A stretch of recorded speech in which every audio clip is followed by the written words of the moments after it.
सभी के लिए जानना बहुत इम्पोर्टेंट है कि क्रेडिट कार्ड का यूज़ कैसे करना है। क्रेडिट कार्ड का मतलब ये नहीं आपके नजायज़ खर्चा कर लो, आपको नहीं खरीदना वो भी चीज़ खरीद लो। लाइफ में इतना बिजी हैं जिसके लिए हम भाग रहे हैं पैसा कमाने के लिए, उसके बचाने के लिए भी टाइम नहीं है। तो अवेयरनेस होना बहुत इम्पोर्टेंट है when it comes to spending money. 1 साल का दिन हम अपनी एनिवर्सरी बनाते हैं, बर्थडे बनाते हैं, और 1 साल का दिन हम एक दिन बैठ के अपने फाइनेंसेस को देखें। जो होम ओनर्स हैं वो कैसे अपने होम लोन को जल्दी फिनिश कर सकते हैं। मोस्टली बैंक एक लोन के साथ 10 ऑफसेट्स देता है। तो मैं पर्सनली एक चीज़ एडवाइस करूं तो वो ये है कि हस्बैंड एंड वाइफ दोनों को क्रेडिट कार्ड के बारे में पता होना चाहिए। रियली क्रेडिट कार्ड हमारे दोस्त हैं या हमारे दुश्मन हैं? मैं बोलती हूँ क्रेडिट कार्ड इज़ योर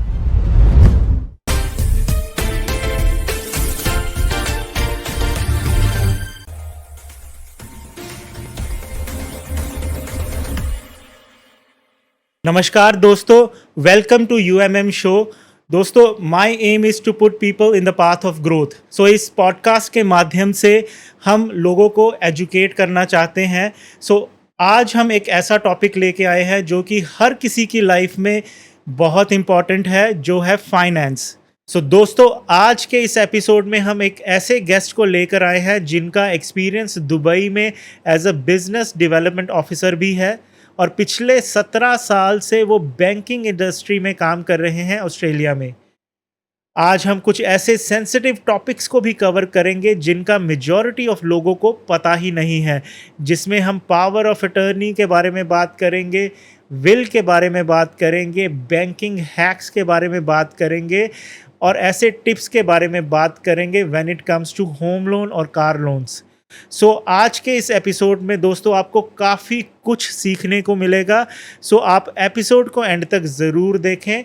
इस टॉपिक पे बात करने के लिए हमारे साथ एक स्पेशल गेस्ट हैं जिनका नाम है सोनल आहूजा, जिनको बैंकिंग इंडस्ट्री में 15 साल का एक्सपीरियंस है। उन्होंने credit cards, car loans, home loans, हर एक पहलू को देखा है और समझा भी है।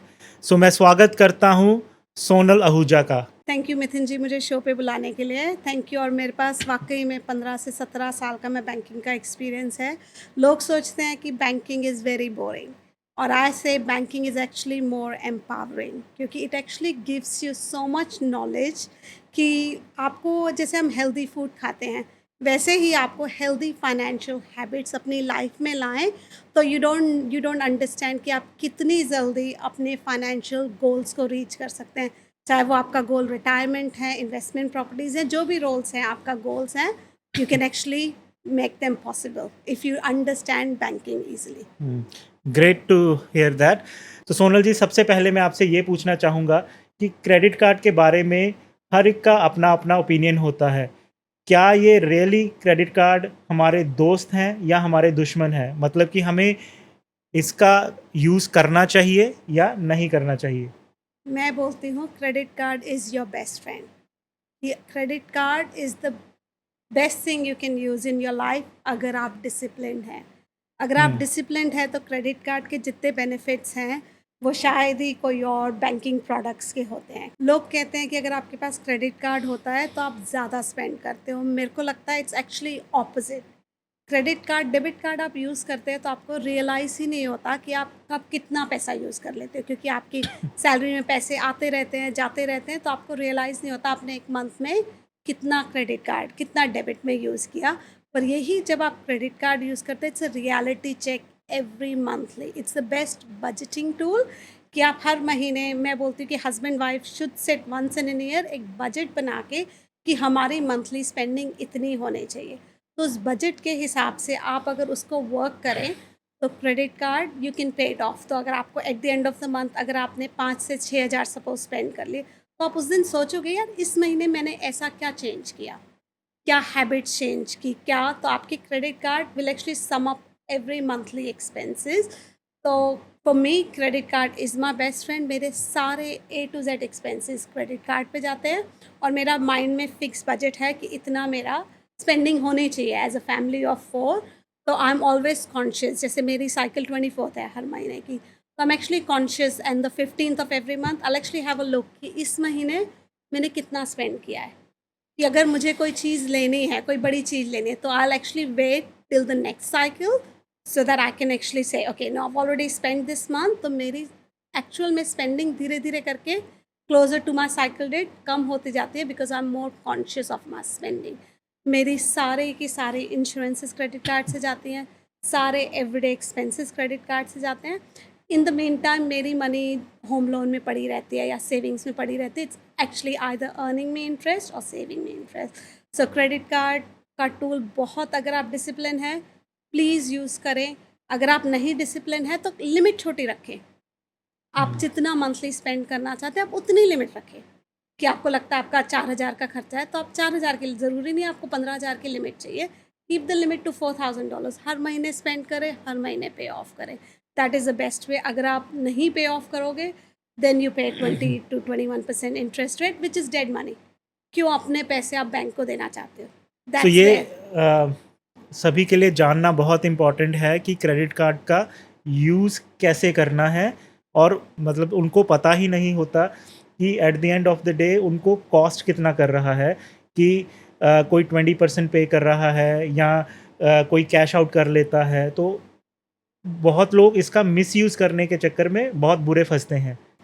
तो वो नॉलेज होना कि how to use it and when to use it, वो बहुत इम्पोर्टेंट है। बहुत, और self discipline, self control, budget is very important. अगर आपको पता है वे यू स्टैंड, आप उस हिसाब से खर्चा कीजिए। क्रेडिट कार्ड का मतलब ये नहीं आपके नजायज़ खर्चा कर लो, आपको नहीं खरीदना वो भी चीज़ खरीद लो। क्रेडिट कार्ड का मतलब है आप क्रेडिट पे, बैंक की क्रेडिट पे यूज़ करें, तब तक आप अपना पैसा कहीं और अच्छी जगह लगा सकते हो। क्योंकि आप इंटरेस्ट तभी पे करते हो जब आप बैंक को पे ऑफ नहीं करते। तो आपको ये समझना चाहिए आपका पैसा है, you need to make sure you use it wisely, क्योंकि कोई और आपको देगा नहीं, आपको खुद ही पे करना है। आप चाहे 20% से ज़्यादा पे करो या पहले ही पे कर लो, पे तो आपको ही करना है, आपके ऊपर है आपको कितना पैसा बैंक को पे Or करना है। that affect your credit if you are unable to pay. Is that right? Yes, अगर आप पे नहीं कर पाते तो आपकी क्रेडिट उस पे हिस्ट्री में जाता है। पर अगर आप रीपेमेंट्स, क्योंकि क्रेडिट कार्ड में 2 चीज़ें होती हैं, या तो आप एक तो minimum repayment is only up to 3% of your credit limit, जितना भी आपने स्पेंड किया उसका 3% होता है।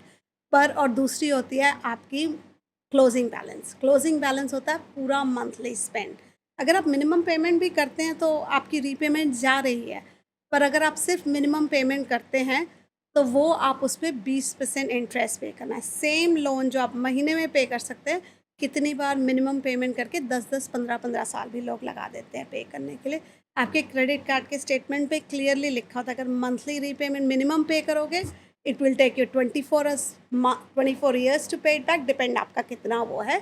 तो it shows on the first page of your credit card bill कि कितना टाइम लगेगा अगर आपने सिर्फ मिनिमम पेमेंट किया है।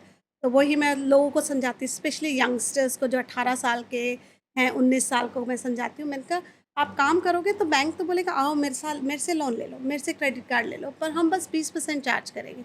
पर आपको ये समझना है, आप 2,000 की कोई चीज़ खरीद रहे हैं, वो 2,000 की चीज़ आपको 2,500 जाके पड़ेगी। Why not save that $2,000 first and then at least you saving that extra 500 as well. So specially youngsters को बहुत होता है कि मेरे को ये भी चाहिए वो भी चाहिए। येस, हैव इट, पर थोड़ा सा अपना सेव करके, थोड़ा सा समझदारी से कि मैं क्यों अननेसेसरी स्पेंड करूं। मुझे खरीदनी वही चीज़ है, पर मैं क्यों, जो चीज़ आप 2,000 में 6 महीने बाद खरीद सकते हो, अभी खरीद के आपको $500 एक्स्ट्रा क्यों पे करने हैं। सो चाहे यंगस्टर्स हों या एडल्ट्स हों, कोई भी हो, उसको कैसे यूज़ करना है वो बहुत इम्पोर्टेंट है। और आपने काफ़ी अच्छे से समझाया कि उसको रीपे करना और उसकी लिमिट का जानना बहुत ज़्यादा इम्पोर्टेंट है किसी भी क्रेडिट कार्ड यूज़र के लिए। बिल्कुल, क्रेडिट कार्ड के जैसे मैंने बोला कि बहुत फ़ायदे हैं, पर आप मेक श्योर कीजिए कि हर मंथली अपना credit card, every monthly you पे इट ऑफ।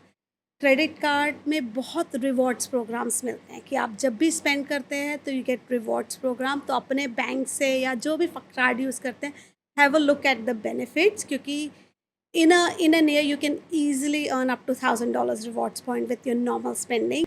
जब आप ओवरसीज़ जाते हो तो आपको ओवरसीज़ ट्रैवल इंश्योरेंस मिलता है। काफ़ी कार्ड्स आपको लाउंज एक्सेस भी देते हैं कि जैसे अब मैं इंडिया जाऊँ तो मैं हमेशा लाउंज में बैठती हूँ क्योंकि it's free from my card, तो मुझे वो एक्स्ट्रा मनी पे नहीं करनी पड़ती। एक्सटेंडेड वारंटीज़ और कार रेंटल एक्सेस, सो दे बहुत सारे बेनिफिट्स हैं, और कार्ड फ्री भी आता है अगर आपके पास होम लोन हो। तो ऑलवेज मेक श्योर यू पे your credit card on time.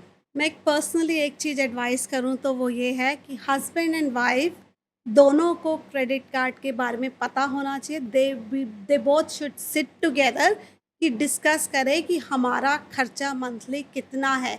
उससे हस्बैंड्स को फ़ायदा ये होगा कि वाइफ वुड अंडरस्टैंड मोर कि हम कितना खर्चा कर रहे हैं, और wife will feel part of the financial decisions, क्योंकि awareness is very important when it comes to credit card spending. फिर दूसरा जना बोलेगा नहीं कि मुझे ये चाहिए, क्योंकि जब आपको पता है आपके बजट कितना है तो everyone is conscious of spending and you make good financial decisions. ये तो आई थिंक मैं खुद अपनी लाइफ में इम्प्लीमेंट करूँगा, क्योंकि मेरी खुद की बीवी को नहीं पता कि क्रेडिट कार्ड हम कितना यूज़ कर रहे हैं। सो आई विल मेक श्योर कि आज के पॉडकास्ट के बाद आई विल इन्वॉल्व हर कि नहीं, आई भाई think everyone, not just your family, your kids should know as well. Your kids should know कि हमारी क्या लिमिट्स हैं, हमारा कितना बजट है।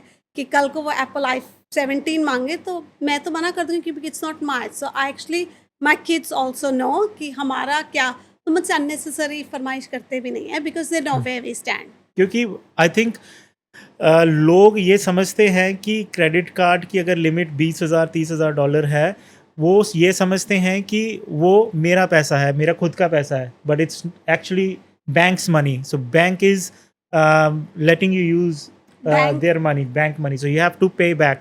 तो आई थिंक ये चीज़ समझना ही बहुत इंपॉर्टेंट है। It's credit card is not your money. And bank is there to make money, कि bank is running a big business. वो आपको ऐसे ही 20-30 हज़ार नहीं दे रहा कि आप स्पेंड करो, वो चाहता है आप इंटरेस्ट पे करो, पर आपको उन 10% की स्मार्टनेस में होना है कि आप उनकी बिजनेस क्राइटेरिया आप कैसे अपनी लाइफ में उसका यूज़ करें। So it's very good to know that. तो सोनल जी, मैं एक बात और पूछना चाहूँगा कि पिछले कुछ सालों से ये चीज़ बहुत ही कॉमन और पॉपुलर हो चुकी है कि आपको शॉपिंग सेंटर में जब आप जाते हो तो शॉप्स या बिजनेसेस आपको काफ़ी एनकरेज करते हैं कि आफ्टर पे यूज़ करें, बाय नाउ पे लेटर। अब ये कैसे समझना है कि is it a good option, ये हमें यूज़ करना चाहिए और इससे वाकई में कंज्यूमर को फ़ायदा है, या it's a trap? I know Mithun ji की बात 0% साउंड्स रियली गुड कि 0% फाइनेंस है, मुझे कुछ नहीं पे करना। पर आपको ये समझना चाहिए कि वो अगर जब आप 0% पे लेते हैं, आप उस रिटेलर से बार्गेनिंग नहीं कर सकते। वो जो प्राइस उसने लगाया है, आपको वही प्राइस पे आपको ख़रीदना पड़ेगा। पर अगर आप उससे बात करेंगे कि मैं अपने कैश से पे करूँगा या कैश में पे करूँगा, वो ऑलरेडी आपको प्राइस 10 से 15% रिड्यूस कर देगा। तो आपको ये समझना चाहिए कि स्कीम साउंड्स गुड कि हाँ, मुझे अभी नहीं पे करना, बाद में धीरे-धीरे, बट आप actually it is negatively impacting your own personal finances कि आप वही चीज़ सस्ते में खरीद सकते हो, और आप अगर स्मार्टली क्रेडिट कार्ड को यूज़ करें तो वही चीज़ जो आपने खरीदी आप 0% बैलेंस ट्रांसफ़र भी करवा सकते हो। कि आपने चीज़ तो वही खरीदी है, रैदर देन पेइंग $1500 आपने 1000 पे किया, वही $1000 आप बैलेंस ट्रांसफ़र किसी और बैंक से 0% पे करा सकते हो। तो आपको चीज़ भी सस्ती मिली और आपको 0% भी मिल गया। तो थोड़ा-सा इट्स गुड, पर आपको थोड़ी-सी और स्टडी करनी चाहिए कि कोई और बेटर ऑप्शंस है कि नहीं। पर आजकल ये बहुत ही कॉमन हो चुका है, बड़े-बड़े स्टोर्स, अब मायर, डेविड जॉन्स और बनिंग्स जैसे स्टोर्स में चले जाओ, तो दे हैव ओपनली एडवर्टाइजिंग कि Afterpay options. People are taking it very positively कि भाई उनको अभी कुछ नहीं, एक्चुअल में वो सोच के जाते हैं कि मेरे को 500 की चीज़ लेनी है, पर उनको पसंद 1200 1500 की आती है, and then they go for Afterpay thing. हाँ, नहीं वही आपको टेम्प्ट कर जाती है ना, क्योंकि आपको दिखता ही है कि आपको 1200 साथ में नहीं पे करना, आपको इंस्टॉलमेंट में पे करना है, तो आपको वो टेम्प्ट कर जाती है। तो आप धीरे-धीरे करके बहुत सारी चीज़ें आफ्टर पे कर देते हैं। फिर आपको लगता है मेरी सैलरी कहाँ जा रही है? मेरी सैलरी तो सारी आफ्टर पे में जा रही है, क्योंकि आप उस टाइम आपको रियलाइज़ नहीं हुआ कि इतना सारे आफ्टर पेज़ हो जाएँगे, तो धीरे-धीरे करके।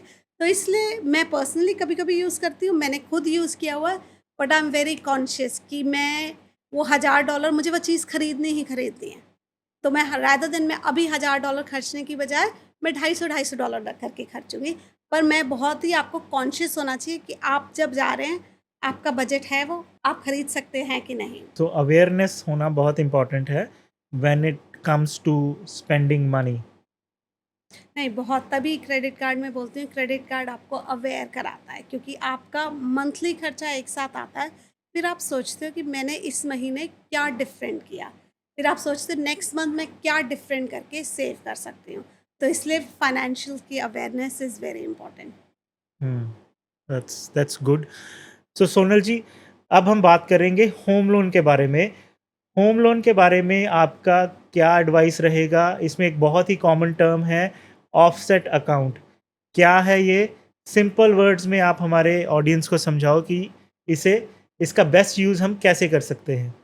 ऑफसेट अकाउंट कोई अलग अकाउंट नहीं है, इट्स योर एवरीडे अकाउंट जो आप रोज़ यूज़ करते हैं, उस अकाउंट को आप अपने होम लोन में ऑफसेट कर सकते हैं। ऑफसेट का मतलब है जो पैसे ऑफसेट में पड़े रहेंगे उस अकाउंट में, उसका आपका इंटरेस्ट कम लगेगा होम लोन का। सिंपल टर्म में अगर आपका होम लोन 5 लाख का है और आपके 1 लाख ऑफसेट में पड़े हैं, तो आप इंटरेस्ट 4 लाख पे पे करेंगे।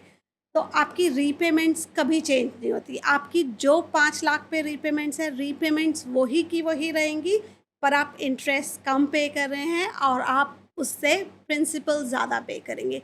एक बहुत ही सिंपल कैलकुलेशंस जो बताऊँ, अगर किसी के 10,000 ऑफसेट अकाउंट में पड़े हैं और आप एक्स्ट्रा $100 अपने होम लोन में डाल रहे हैं, eight the end of that 30 years term जो आपका होम लोन का होता है, आप actually you save over 150,000 in interest. आपको रियलाइज़ ही नहीं होता कि आप कितना ज़्यादा बैंक को इंटरेस्ट पे कर रहे हैं। तो आपका एम है कि बैंक से इंटरेस्ट कम पे करना, कि जहाँ आप इंटरेस्ट कम पे करोगे, आप उतना ही प्रिंसिपल ज़्यादा पे करोगे। तो ये अंडरस्टैंडिंग बहुत ज़रूरी है कि interest is a dead money जो आप बैंक को पे कर रहे हो। तो वो सिर्फ बैंक को रिच कर रहा है, पर जो आपने प्रिंसिपल जो आपने लोन लिया है, वो आपको जल्दी पे ऑफ करना होगा ऑफसेट में। जैसे मेरी और मेरे हस्बैंड की सारी चीज़ ऑफसेट अकाउंट में पड़ी थी। Every dollar of our money is sitting in the offset account. और इन द मीन टाइम मैं अपना क्रेडिट कार्ड यूज़ करती हूँ क्योंकि जितनी ज़्यादा मनी ऑफसेट में पड़ी रहती है, उतना इंटरेस्ट आप डेली बेसिस में सेव करते हो। तो जब आपकी मनी पड़ी रहेगी, इंटरेस्ट कम पे कर रहे हो एंड देन यू पे ऑफ योर लोन क्विकर। तो जो इंटरेस्ट रीपेमेंट्स है अगर आप देखेंगे एवरी मंथली, वो रिड्यूस होंगी। और आपको ज़रूरी नहीं है कि आपका एवरीडे अकाउंट में ही सारी सेविंग्स रखनी है। तो मोस्टली बैंक एक लोन के साथ 10 ऑफसेट्स देता है। तो अगर आपको ऐसा, अगर आप बजटिंग पर्सन है, तो आप बोले कि नहीं मुझे एवरीडे अकाउंट में अपनी सैलरी डालनी है, मुझे बिल्स अकाउंट सेपरेट रखना है, सेविंग सेपरेट रखनी है, तो आप रखिए। आप 10 अकाउंट्स ऑफसेट कर सकते हैं। तो वो सारे account will actually work towards your पे रिड्यूसिंग द इंटरेस्ट। जब आपके पास होम लोन होता है ना, आपको अपना माइंडसेट स्विच करना होता है। अब हमारा माइंडसेट है कि हमें इंटरेस्ट सेव करना है, ना कि अर्न करना है। तो जब अगर आपके पास होम लोन है, you should never have a savings account, क्योंकि सेविंग्स अकाउंट में आप इंटरेस्ट अर्न करते हैं and that interest is actually your income. तो जो भी आपने इंटरेस्ट अर्न किया, it actually adds on to your taxable income. पर जब आप अपने होम लोन में इंटरेस्ट सेव करते हो, it actually pays of your loan quicker. तो इसलिए दोनों हस्बैंड वाइफ को, again it's a joint effort, it's not individual effort. अगर आपका लोन टुगेदर है, it's a joint effort to understand हम कैसे उस ऑफसेट में बैलेंस ज़्यादा से ज़्यादा रखें और कैसे इंटरेस्ट को रिड्यूस करें। तो you can pay of years and months and you can actually retire early. अगर आप 5 साल अपना लोन जल्दी पे ऑफ कर लेते हैं, then you can actually think about retiring early as well, क्योंकि होम लोन का तो सबसे मेजर एक्सपेंस है हमारा। सबसे मेजर एक्सपेंस ही होम लोन है। अगर हम उसी को जल्दी पे ऑफ करें, तो you can bring your retirement earlier as well. So Sonal ji, जो होम ओनर्स हैं, तो उनको अगर आप कोई एडवाइस करना चाहें या कोई टिप्स देना चाहें, वो कैसे अपने होम लोन को जल्दी फिनिश कर सकते हैं? कोई ऐसा ट्रिक या टिप है जो उनको फ़ायदा दे सकता है? कोई मेन चीज़ है आपको देखना है कि आपका इंटरेस्ट लो हो। ऑलवेज एवरी एनुअली एक अपना इंटरेस्ट चेक कीजिए कि आप इंटरेस्ट ज़्यादा तो नहीं पे कर रहे हैं और आपकी सारी मनी ऑफसेट अकाउंट में। अगर आपका लोन किसी ABC बैंक में है तो मेक श्योर आपका सारा पैसा उस ABC बैंक में ही ऑफसेट कर रहा है। कि every money credit card use कीजिए कि आप बहुत सारी एडवर्टाइजमेंट देखते हैं, you can pay off your loan quicker. कोई मैजिक ट्रिक नहीं है। As long as you have the lowest interest rate, all your money is sitting in the offset account और using credit card in the meantime. अगर ये simple changes अपने financial habits बना लें, you will actually see a lot of difference in years to come. और ये negative gearing क्या है? मतलब बहुत कॉमनली ये वर्ड यूज़ होता है जो लोग इन्वेस्टमेंट्स भी करते हैं कि भाई नेगेटिव गियरिंग करो, आपका टैक्स बेनिफिट मिलेगा। क्या है ये चीज़? क्या सिंपल वर्ड्स में आप हमारी ऑडियंस को बताएंगे कि ये एक्चुअल में नेगेटिव गियरिंग है क्या? नेगेटिव गियरिंग है कि जब भी आप कोई इन्वेस्टमेंट प्रॉपर्टी खरीदते हैं, उसका जो भी खर्चा आपको आता है, खर्चा इंटरेस्ट जो भी पे करते हैं, वो आपके टैक्स में डिडक्शन मिलता है। It's not a refund, it's a deduction in your tax. तो negative gearing is very good. अगर आपके पास इन्वेस्टमेंट प्रॉपर्टी है, that's how you can grow and build the equity and more houses. I love negative gearing, but आपको ये ध्यान रखना चाहिए। मैं काफ़ी लोगों के साथ बैठती हूँ, जब मैं बोलती हूँ उनके कि आपकी इन्वेस्टमेंट प्रॉपर्टी का रेट ज़्यादा है या क्या है, तो बोलते हैं इट्स ओके कि मुझे फ़र्क नहीं पड़ता क्योंकि मैं टैक्स बेनिफिट मिलता है। मैंने कहा आई अंडरस्टैंड आपको टैक्स बेनिफिट मिलता है, पर आपको ये सोचना चाहिए कि अगर आपको वो टैक्स बेनिफिट के लिए, एग्जांपल अगर आप 50,000 इंटरेस्ट पे कर रहे हैं बैंक को एक इन्वेस्टमेंट लोन पे, तो वो आपकी 50,000 डिडक्शन है, पर आपको जब रिटर्न आएगा on the maximum tax bracket आपको 27,000 अराउंड रिटर्न आएगा। पर आप ये भी तो सोचिए, आप पहले 50,000 स्पेंड करके वो 27,000 ले रहे हैं। तो आपको इस बात का ध्यान रखना चाहिए कि आप उसका वो 50,000 पहले कैसे कम करें, क्योंकि वो तो परसेंटेज ही आपको वापस मिल रहा है ना, पूरा तो नहीं मिल रहा ना। तो आपको ये देखना है कि वो 50,000 को मैं पहले कैसे सेव करूं कि मैं वो लोन पे ऑफ करूं। अगर आपका होम लोन पेड है, फॉर सपोज कि आपका अब इन्वेस्टमेंट है, तो अपना सारा पैसा ऑफसेट इन्वेस्टमेंट में जाइए, ऑफसेट में रखिए कि अगर आप वो 50,000 में से 10,000 भी सेव करें, आपकी खुद की पैसे ही सेव हो रहे हैं ना at the end of the day. तो इसलिए वो थोड़ा सा it's a good investment property, that's how you grow financially, but you need to understand where you don't need to pay, you should not pay. So once again awareness बहुत important है when it comes to investment, when it comes to loan, when it comes to credit card. So that's why people are making a lot of silly mistakes. They keep on losing money for nothing. हाँ, बस आई think knowledge नहीं है। दे we are so busy कि मैं खुद को ही देखूं, अगर मैं शायद बैंकिंग में नहीं होती तो मुझे इस चीज़ की नॉलेज नहीं होती। हम अपनी लाइफ में इतना बिजी हैं कि हमारे पास जो सबसे इम्पोर्टेंट चीज़ है जिसके लिए हम भाग रहे हैं पैसा कमाने के लिए, उसके बचाने के लिए भी टाइम नहीं है कि हम खर्चा करे जा रहे हैं, खर्चा करे जा रहे हैं, पर हम रुक के ये नहीं सोच रहे कोई बेटर वे है कि नहीं। तो it's I think knowledge is power, that's what it is. That's good. Sonal ji, मैं आपसे एक और बात पूछना चाहूँगा. कार लोन्स के बारे में आपका क्या कहना है? मतलब इसमें भी कोई हैक्स हैं या इसको is it a good thing कि अगर आपको चूज़ करना हो कि पहले कौन सा लोन लेना चाहिए, घर की तरफ जाना चाहिए या गाड़ी की तरफ जाना चाहिए, इसके बारे में आप क्या एडवाइस करना चाहेंगे? अगर आपको लोन लेना है तो obviously home loan is better, क्योंकि इट्स एन अप्रिशिएटिंग एसेट। जब आप होम खरीद रहे हो तो वो अप्रिशिएट हो रहा है, कार इज़ अ डिप्रिशिएटिंग। तो आपको अगर इन दोनों में चॉइसेस है तो obviously home loan should be your first preference. But car loans, yes, अगर आपको कार लोन्स लेना है कार के लिए, बट थोड़ा सा उसके लिए भी रिसर्च ज़रूरी है कि स्पेशली इंटरेस्ट रेट आप क्या पे कर रहे हैं, क्योंकि इंटरेस्ट रेट का ही पूरा गेम है। That's how car dealers and everyone is making the money, is the interest, और आपका ऑब्जेक्टिव है कि वो रिड्यूस करना।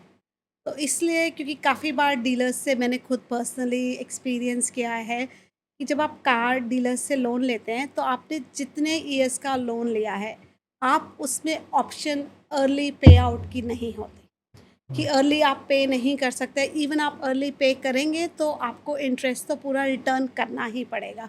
तो you need to be very careful अगर आप जब ले रहे हैं कि क्या आप उसे जल्दी पे कर पाएंगे। अगर आप जल्दी पे कर पाएंगे तो look into the other option. आप अपने, अगर आप पास सपोज होम लोन है तो आप एक्चुअली सब कार लोन भी ले सकते हैं और आप उस पे फोकस कर सकते हैं कि उसे आप जल्दी भी पे ऑफ कर सकते हैं, उसके साथ ऑफसेट भी लिंक कर सकते हैं।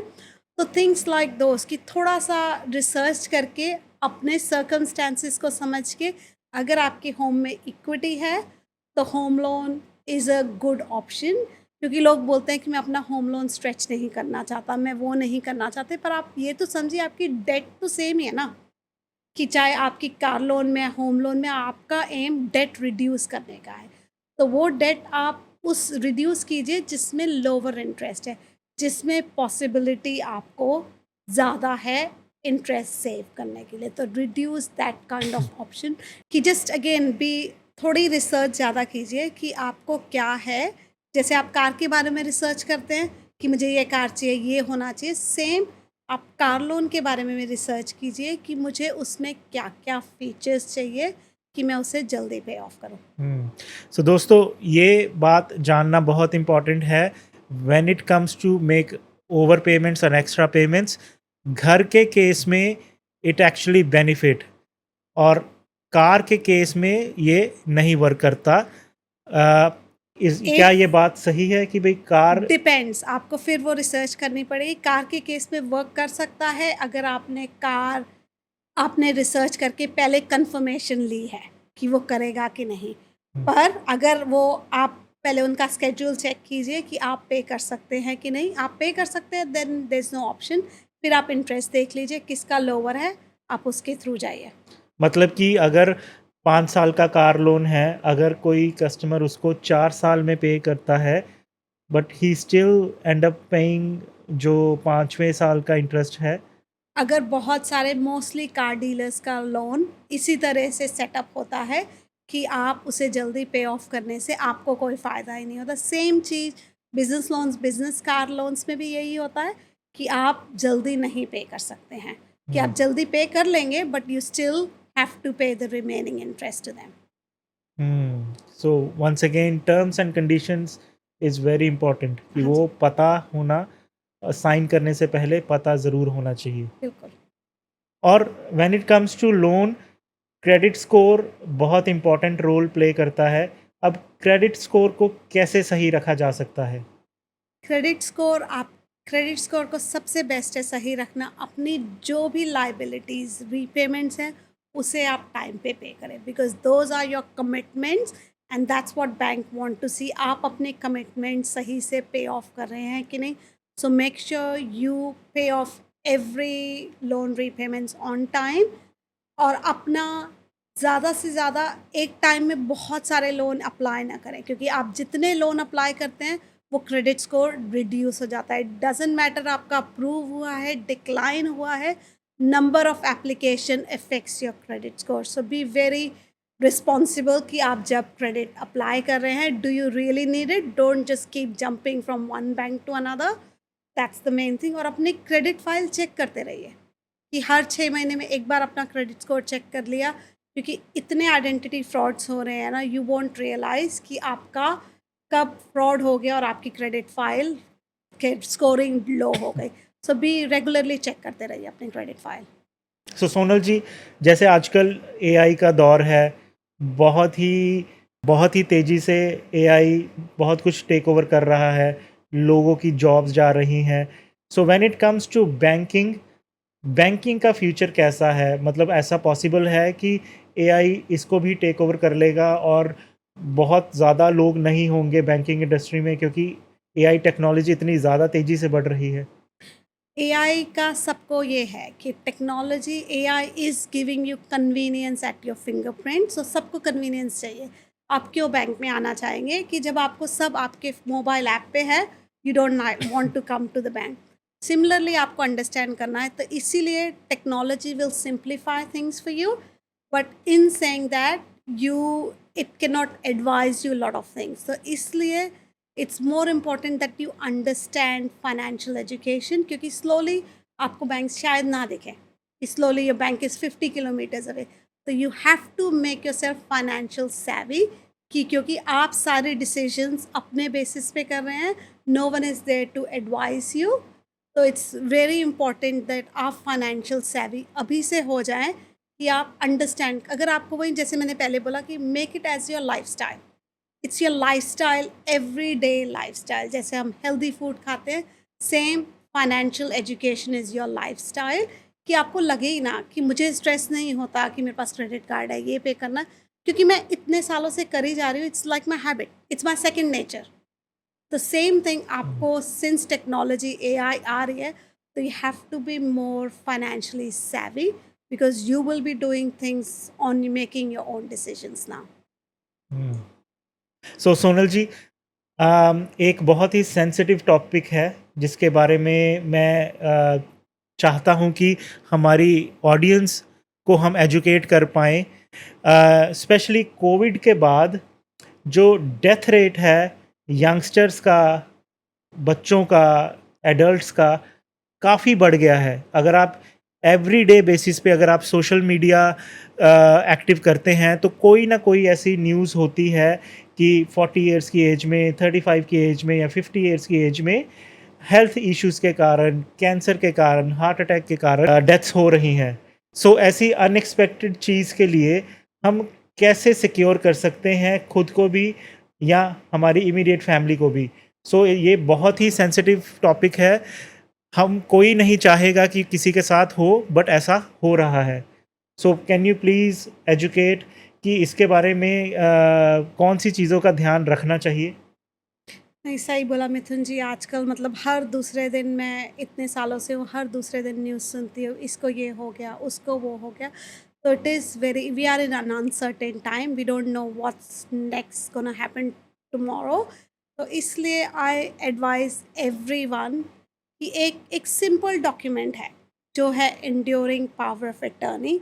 बहुत ही सिंपल डॉक्यूमेंट है, जो आप ऑनलाइन अपने स्टेट के अकॉर्डिंग आप डाउनलोड कर सकते हैं, and you give financial power to someone who you trust.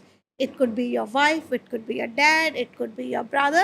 You can actually give them your financial decision making powers. So that's not a will, आप विल की No, बात कर रहे हैं? will comes after someone passes away, enduring power of attorney when someone is incapable of making decisions. So they are very two different things. Enduring power of attorney is a financial document कि अगर in case suppose आप overseas हैं and you need to sell your property but you can't fly, covid जैसा कुछ हो गया, you can't fly and you need to sign some documents, अगर किसी के पास आपकी enduring EPOA है, he can actually sign on your behalf. He can come with that document in the bank and show, and we can give them all the financial power that you hold as a person. The enduring power of attorney comes before someone is unable to make decision, incapacitated, or all those things, and will is after someone passes away.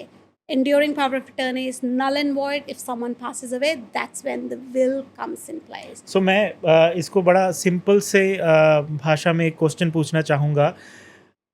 अगर किसी का enduring power of attorney signed है, for some reason वो overseas गया, flight में कुछ हो गया and he passed away, Yeah.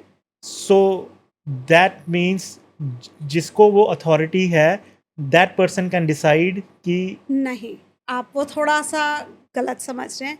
Enduring power of attorney आती है जब पर्सन इज स्टिल अलाइव। ये अगर आप अलाइव हैं, आप इंडिया गए हैं पर आपको वायरल हो गया और आप फ्लाई बैक नहीं कर पाए टाइम पे जब आपकी प्रॉपर्टी सेटलमेंट है, तब जो आप जिसने आपको आपने जिसको एंड्योरिंग पावर ऑफ अटर्नी दिए, वो आपके बिहाफ पे सारे फाइनेंशियल डिसीजंस ले सकता है। और विल होता है, अगर आप पास अवे हो गए हैं तो will comes in place, that will give you an administrative right to make decision. आप अपना एग्जीक्यूटर चूज करते हैं। तो इसलिए एक बहुत इम्पॉर्टेंट चीज़ with the husband and wife, if you financially trust each other, try to have your accounts in joint name. अगर आपके पार्टनर को कुछ भी हो गया तो automatically it goes to the second person without any question ask. अगर आपका अकाउंट सिर्फ आपके नाम पे है और आपको कुछ हो जाता है, आपकी बीवी हमारे पास आके उसके बारे में नहीं पूछ सकती। She has to have a will and she has to go to probate अगर आपके अकाउंट का बैलेंस हाई है। अगर आपके अकाउंट का बैलेंस हाई है, she needs to wait for probate which could take 3 months, which could actually take a trip to solicitors and everything. तो अगर आप अपने पार्टनर को फाइनेंशियली ट्रस्ट करते हैं तो have everything in joint name. एक गया दूसरे के विदाउट एनी क्वेश्चन आस्क, वो प्रॉपर्टी वो अकाउंट उसका हो जाएगा। बट मेरा आई थिंक बहुत लोगों का ये क्वेश्चन होगा, डज इट रियली मैटर अगर हस्बैंड एंड वाइफ अगर आप लीगली मैरिड हैं और if somebody passed away, I thought it's a very common thing कि जो हस्बैंड का है वो वाइफ का होगा, but according to you it's you have to have like power of attorney, is that right? No, ऐसा हस्बैंड का wife का होगा as long as it's will is there. अब ज़रूरी, अब इतनी फैमिलीज ऐसी है कि you might have couple of partners, कोई ज़रूरी थोड़ी ना आपकी एक ही वाइफ हो, you could have kids with other partner as well. तो वो अगर आपका वो विल डॉक्यूमेंट साइन नहीं है तो any one can contest the will, that's when the probate comes in picture. कि आपको कोर्ट बोलेगा आप मुझे प्रोबेट ला के दीजिए कि कोई और इस विल को कंटेस्ट सो इट नहीं कुड करेगा। Be like I would say dispute हो सकता है अगर एक पार्टनर है एंड उनके 3 बच्चे हैं, 3 किड्स हैं और वो पास्ट अवे हो जाता है, that could be a dispute between 3 kids, वो पैसा किसको कितना मिलेगा? डिस्प्यूट अगर विल है तो इट इज़ क्लियर, विल नहीं है तो bank will equally divide into 3 और तीनों को बैंक में आके फॉर्म्स कंप्लीट करने पड़ेंगे। पर विल है, अगर विल में लिखा हुआ है ये है, अगर वो बाकी 2 बच्चे कंटेस्ट नहीं करते देन द पर्सन, इसलिए आपको अपने विल में एक एग्जीक्यूटर चूज़ करना पड़ता है। तो it is important, please make your enduring power of attorney, ताकि अगर आप अलाइव हैं, you can't make financial decisions, someone has powers to make those for you. And have your will just in case, as we know life is uncertain, अगर कुछ हो जाता है please have your will in place because you never know what tomorrow is going to bring. Please have it in place. So it's like we have insurance, कि हम insurance रखते हैं कि अगर हमारी गाड़ी को कल कुछ हो जाए तो हमने इंश्योरेंस रखा। सेम चीज़ अगर हमें कल कुछ हो जाए, हमने किस तरह से अपनी फैमिली को इंश्योर्ड किया हुआ है। इट्स अ विल कि क्या चीज़ है, कि lot of other things that you can insure. It's even having your super, क्या आपके पास क्या इंश्योरेंसेस हैं उसके अंदर। There lot of things that you need to. So I always suggest everyone, 1 साल का दिन हम अपनी एनिवर्सरी बनाते हैं, बर्थडे बनाते हैं, और 1 साल का दिन हम एक दिन बैठ के अपने फाइनेंसिस को देखें टुगेदर एज अ फैमिली, कि वो बहुत, you never know, you might be able to save $1,000 or you might be able to add something that you need next time. तो इसलिए just give one day of once in a year, sit with a banker, sit down together and have that financial thing. No Sonal ji, ये बहुत important है। I think this is solving our problem. इस podcast का मकसद ही यही है कि इस तरह की नॉलेज अपने ऑडियंस को, अपने दर्शकों को देनी, जो कि वो कहीं और से नहीं मिलती। आई थिंक ये ऐसे सेंसिटिव टॉपिक्स हैं जो कहीं पे सिखाए नहीं जाते, कोई इनके बारे में बात नहीं करता। ये मेरे खुद के लिए बहुत बड़ी लर्निंग है कि पावर ऑफ अटर्नी का होना। सो ऑडियंस के लिए भी ये बहुत इम्पॉर्टेंट होना चाहिए। अगर आपकी पावर ऑफ अटर्नी साइंड नहीं है या विल नहीं बनी हुई, आप जल्दी से जल्दी उसको एक्टिवेट करें या उसके बारे में कोई एक्शन लें। सो ये बहुत इम्पॉर्टेंट है। और एंड्योरिंग पावर ऑफ अटर्नी सिर्फ आपको एक फॉर्म डाउनलोड करके आपको जेपी के पास जाना है, उस पर्सन के साथ जो आप ट्रस्ट करते हैं। There is no fees involve, there is nothing complicated. ये डॉक्यूमेंट रेडिली अवेलेबल है ऑनलाइन, आप उसे कंप्लीट करके फिल करके आप दोनों जने एक जेपी पास चले जाइए। 10 मिनट का जॉब है, but it can solve lot of future issues. And मैं एक बात और कहना चाहूँगा, अगर किसी को किसी भी तरह का क्वेश्चन है, आप हमारे कमेंट सेक्शन में आप हमसे पूछ सकते हैं and we will get back to you with the best advice. अब हम थोड़ा फ़न की तरफ चलते हैं। हम अब रैपिड फायर क्वेश्चंस करेंगे जिसका आंसर आपको देना है बिना सोचे समझे with in 3 to 5 seconds. Okay, So my first question is, one financial mistake people often make. Not using the credit card wisely. Credit card is not a loan. Right. It's a disciplined approach to spending. One thing everyone should learn by the age of 25. Budgeting, know where you stand, look into an alternate investment options as well. Car या house, पहले कौन सी investment होनी चाहिए? Anytime if you have a deposit for a house, you should buy the house first. Credit card या debit card? Credit card, अगर आप disciplined है, credit card is must. That's good to know that. If money could talk, what would it say? Use me wisely. Nice. One myth about banking you hate.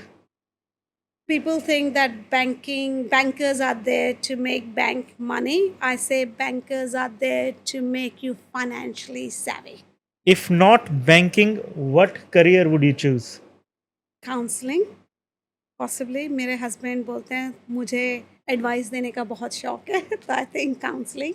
Counselling, okay. इसी के साथ rapid fire यहीं पे ख़त्म। Thank you. सो सोनल जी, आज का ये episode बहुत ही फन और इन्फॉर्मेटिव रहा।